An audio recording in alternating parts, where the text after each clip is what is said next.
Olha o que Paulo vai dizer. Se você examinar isso aqui, meu irmão, tem muito ensino aqui nesse, só nesse textozinho que eu vou ler agora.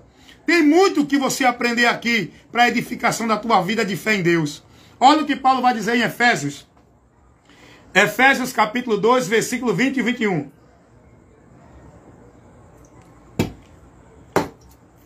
Edificados sobre o fundamento dos apóstolos e dos profetas, de que Jesus Cristo é a principal pedra da esquina, no qual todo edifício bem ajustado cresce para templo santo no Senhor.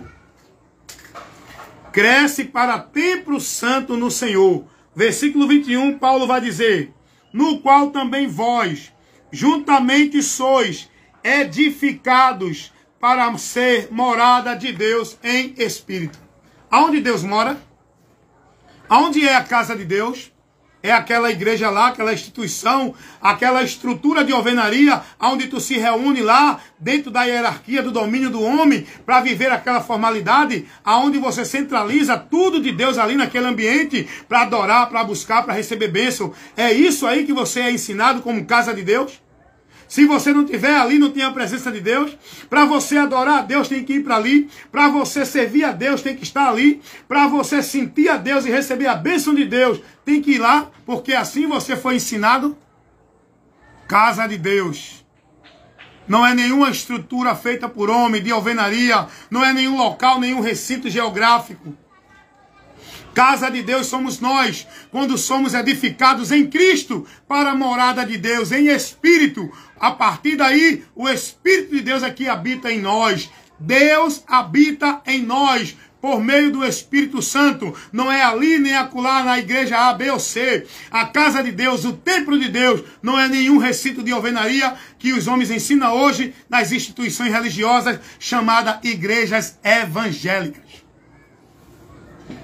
Jesus disse lá em João 14, 23, quem me ama, guarda a minha palavra, e eu e o meu Pai viremos para ele e faremos nele morada. Casa de Deus sou eu, porque eu creio em Jesus. Amar Jesus é crer e guardar e andar na palavra dele. E aí quando alguém toma essa decisão, ele passa a ser templo, casa, morada, habitação de Deus, por meio do Espírito Santo em nós, que nos sela para o dia da redenção, que nos torna membro, que forma a igreja de Deus, o corpo de Cristo que é formado por várias pessoas no mundo inteiro. Essa igreja que vai ser levada não é a instituição A, B ou C, não é a igreja evangélica A, B ou C, são pessoas que estão em Cristo, não que estão dentro de igreja evangélica.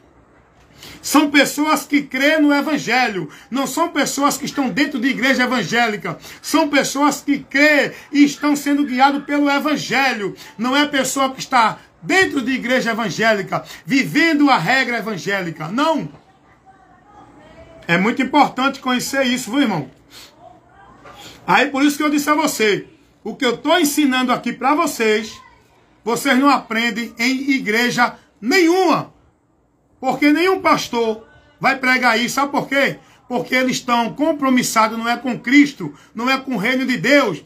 Eles estão compromissados com o reino deles, que eles estabelecem, aonde eles que são os governantes, aonde eles usufruem e faz do povo seu negócio. Você acha que ele vai pregar essa verdade?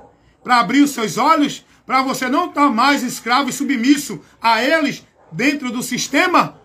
Escravizado, robotizado, dependente, como se a vida com Deus fosse ali dentro. Porque é assim que ele prende o povo.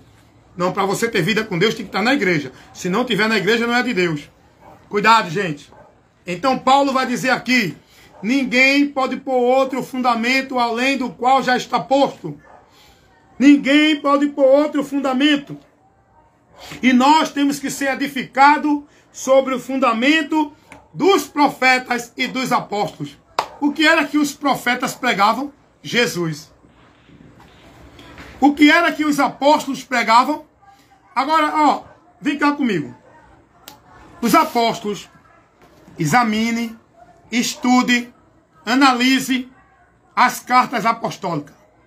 Observe se algum dos apóstolos, João, Pedro, Paulo ou Tiago, Judas.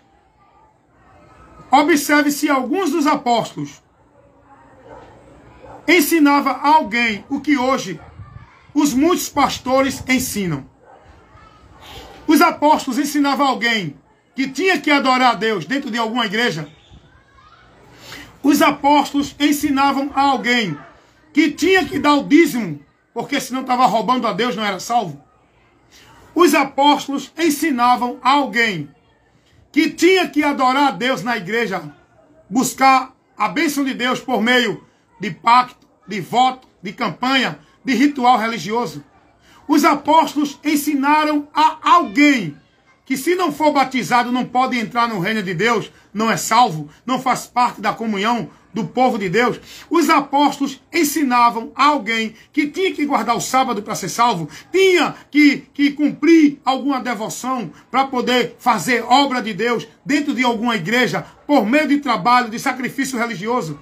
Eu pergunto a você, examine as cartas apostólicas, examine o livro de Atos dos Apóstolos, para ver se você vê os apóstolos colocando para o povo esse princípio de regra, de norma, de ensinamento para o povo.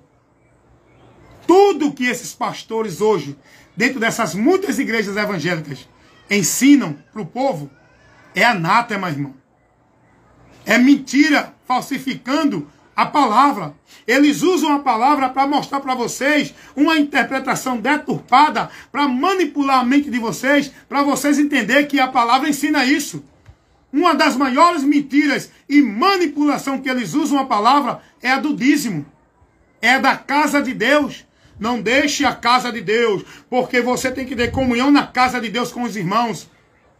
Onde eles pegam Hebreus 10, 25, né?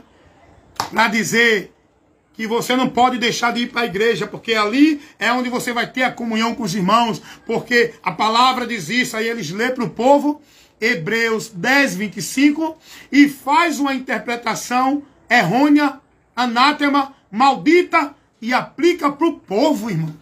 E o povo é instruído, guiado e vivendo dentro dessa direção maldita de demônios, apostatando da fé. Examine o que os apóstolos ensinaram. Examine a doutrina de Cristo.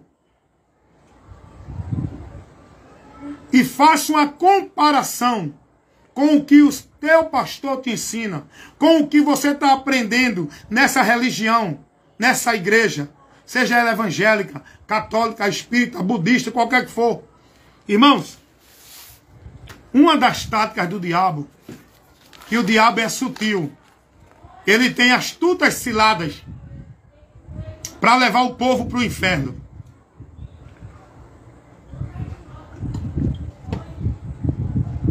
Quando Jesus diz assim, que as portas do inferno não prevalecerão contra a igreja dele, que são pessoas, Jesus está dizendo que as mentiras do diabo não vai prevalecer contra o povo dele, que está nele, que é a verdade.